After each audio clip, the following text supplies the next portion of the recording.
God, I messed that up again.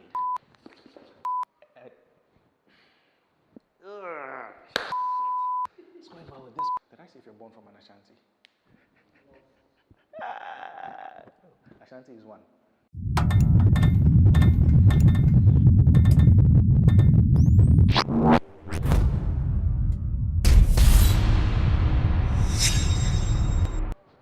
Oh, hi. I'm Livingston, founder of DextDee Photography, and welcome to The Good Light.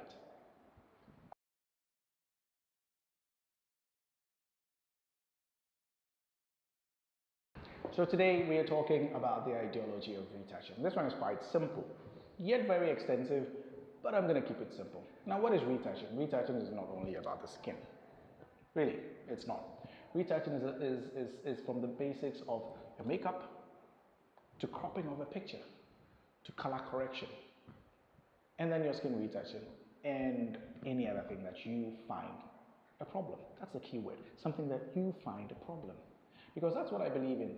If you see a person and you realize that, oh, this person's skin is beautiful, I want to capture that. That's what you want to capture. You don't want to do anything to the skin. Yeah, that's what you leave there. You do not retouch the skin of the person. But maybe your color was a bit off. That's what you touch a bit. Or maybe when you cropped in your camera, it wasn't so great. So you touch up a little bit of that. That is really the idea behind retouching. It's not just about skin. All right. Now, let's talk about even skin retouching in a bit. When it comes to skin retouching, most people think that, oh, I have to make the face smooth. There's a difference. There's a difference between a smooth face and a well-retouched face. Your picture actually has two elements. It has color and it has texture. And when you're retouching, you may think that, oh, I just need to smoothen out the picture, but actually it's not about smoothening. Sometimes the problem that you're trying to deal with is a texture problem. Sometimes it's a color problem.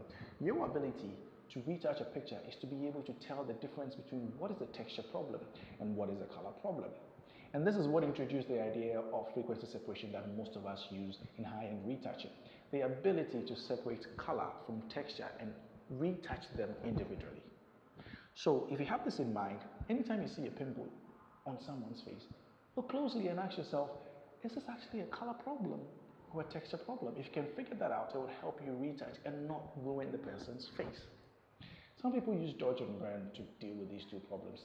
It equally works very, very well. But the idea behind retouching, as I said again, is what looks good to you. So let's take Africans, or specifically Ghanaians, for example. Some of us are born with a tribal mark on our faces. You see that they actually have some distinct cuts on their faces. Let me give you an example. In Ghana, if you're born as an Ashanti, you usually get a cut across your face. That is back in the day. If you're born from the north, you get several cuts, sometimes around here.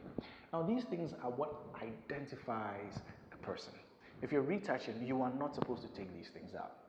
Because if you take them out, how do we identify this person? Because usually when you see this person in real life, these things are permanent on their faces. As opposed to seeing a pimple here today, tomorrow you're not going to see that pimple there again. So the right way to go about it is to retouch that part of the face, because next time you won't see, it's not something you see every day, but things that are permanent on the person's face, you would see it. And that is what, if you have been paying attention, you would see that most high-end retouching, when the model has a mole on their face, they actually leave it there, because that's what makes, they call it the beauty mole. Yeah, it works, but that is what they usually do. So with that in mind, when you're retouching, ask yourself again, what bothers me? What is permanent in the person's face? What is a color problem? What is a texture problem? Is my crop okay? Is my color okay? These are some of the questions that you should ask yourself. Some pictures, skin is good enough. Just color correct, crop well, and you're done. Sometimes you don't even need to retouch. So basically, this is the ideology of skin retouching. But we'll get into details of how to retouch in Photoshop or in Lightroom in later videos. So till then, don't forget to subscribe, like, share this video, and as always, seek the good light. See ya. Did it work?